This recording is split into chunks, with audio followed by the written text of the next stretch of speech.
আসসালামু আলাইকুম ওয়া রাহমাতুল্লাহি ওয়া বারাকাতুহু। আমি মোহাম্মদ আলম হোসেন হৃদয়, সৌদি আরবের প্রবাসী, আপনাদের পরিচিত মুখ। আজকে দুঃখের বিষয়, যে কোনো একটা মেসেজ নিয়ে আসলাম। আমার এই ভিডিওটা সবাই বেশি বেশি করে শেয়ার করবেন, লাইক কমেন্ট করবেন, যাতে প্রত্যেকটা প্রবাসী ভাই বোনদের কাছে গিয়ে পৌঁছে এবং কি সবাই সতর্ক হতে পারে।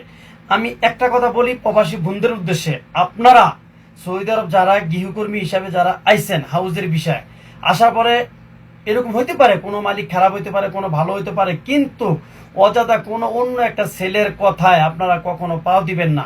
আপনারা দেখবেন একটা মানুষ, তার রূপটা দেখলে বুঝতে পারবেন। এই যে রত্না নামে একটা মেয়ে রিয়াদের মধ্যে, দেখেন এই যে পিকচারটা দেওয়া আছে এখানে, এই ছেলেটার চেহারাটা দেখে কি ওই মেয়েটার কি বোঝার উচিত ছিল না যে এই ধরনের চুল দেখলে তো বোঝা যায় ছেলেটার নেশা করতে হবে, নেশা করে। হ্যাঁ, এই যে বাসার থেকে পালাই আইসা আজকে এই ছেলেটা এই মেয়েটাকে হত্যা করে ডিপ ফ্রিজের মধ্যে 2 মাস রেখে দিছে। তবে আমি প্রত্যেকটা বন্ধুদের উদ্দেশ্যে বলবো, আপনারা কখনোই কোনো অন্য একটা ছেলের সাথে আপনারা পালাবেন না। যাচাই বাছাই করবেন, দেখবেন, কষ্ট হলে আপনারা দেশে চলে যাবেন, আইনের আশ্রয় নেবেন।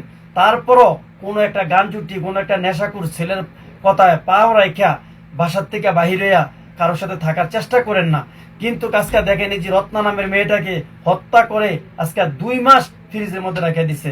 আমি প্রত্যেকটা বোনের উদ্দেশ্যে বলছি, আপনারা 10 টাকা রুজি করার জন্য অনেক কষ্টের বিনিময়ে প্রবাসে পাও রাখছেন। যদিও মালিক খারাপ হয়ে থাকে, আপনারা আইনের আশ্রয় নেবেন, না হয় দেশে চলে যাবেন। তারপরও কোনো একটা ছেলের কথায় মায়ায় পড়ে বাসা থেকে বের হবেন না। এটা বুঝতে হবে, যারা অবৈধ, যারা নেশা করে, তারই একটা মেয়ে আইনা একটা বাসা বাড়ির মধ্যে রাখতে চায়, কারণ তারা মনে করে ধরা গেলে এমনো শেষ হেমনো শেষ।